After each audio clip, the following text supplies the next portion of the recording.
Okay, guys, Otherworld's Austin. We're getting close to wrapping up, but we couldn't have Otherworld's Austin series of interviews without having the man himself. Bears Fonte. Bears Fonte. Bears Fonte. Or as I like to call him, the Lion Man, because look at this mane. This is an awesome hair. Better, almost as good as a beard. Almost. Yes, but beards are so Austin, and Yes. I'm trying to go for a little bit more distinction. Well, to be fair though, with my family, like this is like 8th generation thing. Okay. Like I literally You've been have growing it for 8 generations. Well, like every one of my relatives had It's like a Tolkien beard. Yeah, it keeps. My father gave me this beard as his father did before him, sort of scenario. Yes. Right. But yeah, so. So if you had 8 generations of the plague in your family, would you have that as well?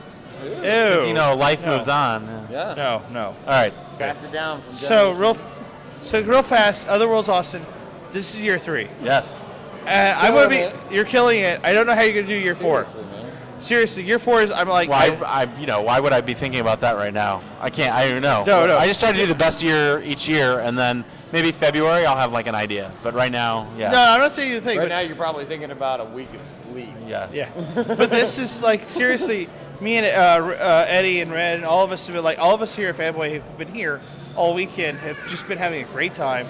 I don't think I've seen a bad movie, honestly. There's not like, a couple times, no bad, no like questionable. Oh, but they're no. It's solid movie, solid shorts. I mean, right? I know that you have an amazing crew behind you. I mean, Mark and Reed and everybody and Courtney. But I mean, you end up being the last guy, the last stop. Yeah, I'm the arbiter. Yeah. So what really got you for this festival, man? Like, well, I mean, one of the things we do with Otherworlds is we really put story first. That's Yeah. the main thing, which is really important because in science fiction and horror, lots of times filmmakers focus on special effects or tricks or things like that, and those are great, but they also have to be there to support a story, and that is sort of the vitality I brought with me to the festival when I started it, and something that I've sort of just banged into everybody's heads over and over again on the team. So everybody knows that's what we're looking for, and every film that we program as a team. I mean, we talk about everything, and we compare them and say, well, let's get to the core of what the story is of this film. Is it a story we haven't heard before, or if we have heard it before, is it in a new way? Is it being told in a different way that we haven't seen? So real fast, you have also 2, I would say, classic movies. You have Dark Star and Battle Beyond the Stars. You got some of the. God. And we have Island of Lost Souls. And Island of Dark Souls is airing on Sunday. Yeah. You've got some great classic movies, and you got some of the people behind it. And I mean, was it how hard was it to get these guys to come out here for those classic movies? It all came together sort of one by one. I mean, with Battle Beyond the Stars, that was my favorite film growing up. I wanted to play it. That was. It honestly looked like you were like a kid opening up a Christmas present last night when Sybil was on the stage, man. Like you were like. In every word that came out of her mouth, you were just like in awe of it, dude. She's It was so cool. awesome. She's so cool, and that film is so cool. I mean, that film was such a part of my childhood.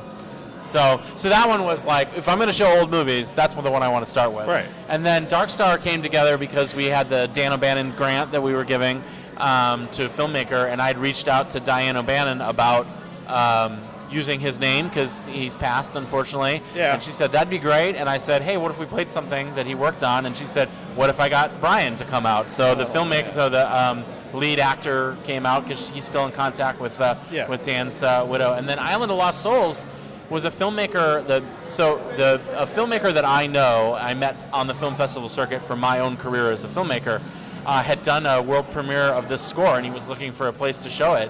And he's like, this is a film from 1932 that never had its own score, and he made one. So he's like, would that be something that would be interesting to you? And I was like, absolutely. So.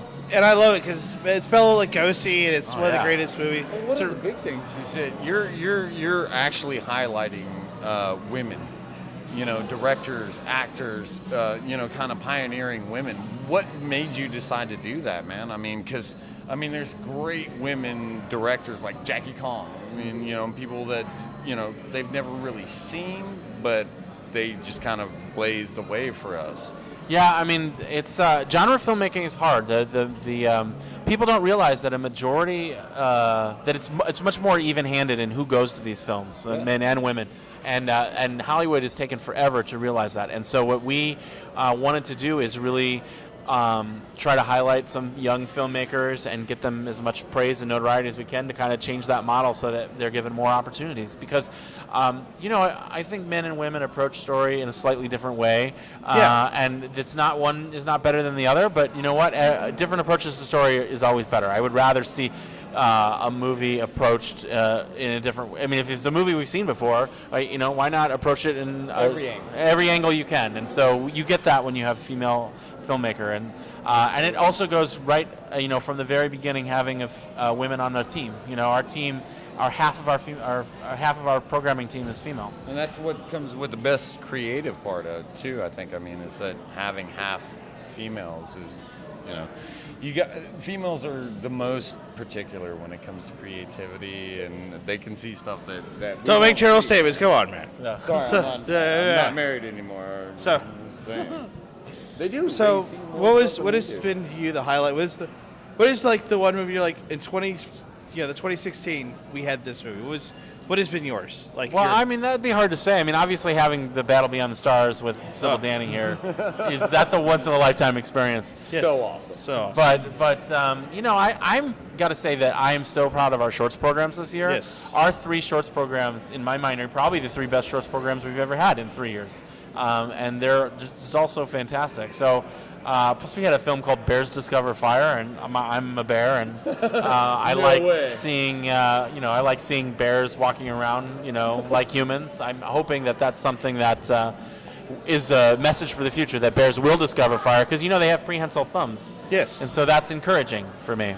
So, is that what you're planning on doing, is discovering fire? Where are you guys going to go from here? I think we're just hoping to just build our audience. So this year, a big deal was moving up here to Round Rock and Netflix, which has been a great home for us all year. Awesome. The screens and projection are just amazing here. The filmmakers, every filmmaker we've hosted here has just been like, that's the best my film has ever looked. So we just want to kind of build our audience up here. Because we have a loyal audience, and then it would be great to reach out to people who are kind of around here. And once we get that, then who knows? I think we're just going to grow the festival slowly. That's always been my goal, is that screenings feel as packed as possible. Yeah, your shorts program filled the house. That's saying something for a shorts program at a film festival. So. Yeah, it wasn't just film people. It was actual people who wanted to see these shorts. So. Yeah, we're getting a track record for that, I guess. Yes. Yeah. So people need to watch for Otherworlds Austin. Go to otherworldsaustin.com. Absolutely, yeah. And also underworldsaustin.com. Underworldsaustin.com. Horror. Yes, because we need more horror. We got horror. Good horror, too. The stuff that actually will scare you versus jump scares. Yeah. The Underworld's Austin was... The shorts were just amazing. Well, check out the centerpiece film we have tonight from Underworld. It's called We Go On. It's a perfect example of why we wanted to have Underworlds, because it's a film that I just thought was absolutely brilliant. There was no way we could have played it last year, because there's no science fiction about it at all. It's a investigation into the afterlife, and it is very scary, but it's very scary because it feels so real. It's a very honest look at what is out there, and the human intellect and everything like that. So human ghost relations. Before we end this interview, and I know you got to go, what scares you, man? What scares you now? Other than films failing during the festival, other than a film not playing? No. Honestly, I wake up every day. I have a great life. I have an amazing wife, and I'm really charmed to have this team behind me in this festival. Yeah. And so, I'm just desperately afraid that I'm just going to drop dead one day, and for no reason, It happens. It happens. Yeah. But so when we go on, you can watch that movie. We can find out what happens. Yeah. Exactly. It gives me hope for the future that maybe I will still be able to come back and haunt my wife when I am dead. In a loving I'm sure your way. wife is very happy to hear about that. Much like Patrick Swayze, I will rub clay all over her hands. Right? That was Patrick Swayze, right? Yes, that was definitely Patrick Swayze and Ghost. Yes. Thank you so much, man. Again, we here at Fanboy love this festival. We get to go to it again every year, the last 3 years.